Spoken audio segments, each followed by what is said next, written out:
शेख आए किस्मत नाल बहरे किनो मेहमान न ढूक वने। अल्लाह खैर करे। आज तो पैसे कोनी। आज बिया कम तो नहीं लगा। शेख को चाय पीने आज। ओ शेख साहब क्या हाल है? बो बो बो एक शरीफ रखो तो शरीफ। ओ जेरी चीज दा डर रही कि गाल हुआ बनी है मेहमान ही आ गन पैसे कोनी पावे ते चाह दा रफड़ गतो ने जा।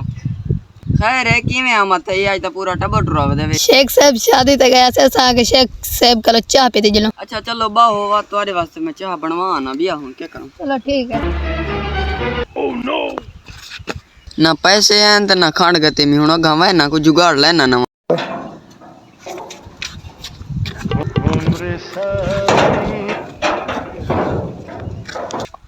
ओ से चाह तो मैं पकवाया के सोके पर एक प्याली मिठा कोनी मैं गतवाया। ओ क्यों? जेंदे वंडे बगैर मिठे वाली आई प्याली वो किलो हलवे दा खवे सी। जाओ बात अपने नसीब तेरे दे बगैर मिठे वाली चाह कहंदो आंदी है। ओए शेख साहब इतना मिठा ही होंदा है? शेख साहब इतना मिठा ही होंदा है? बना बड़ा है चाह।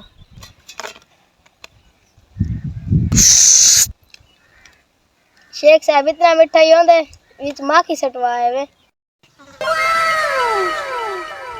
शेख शेख उन्हन प्यालियां 3 मिठा कोना बंदे राजी थी गए ते पैसे बच गए।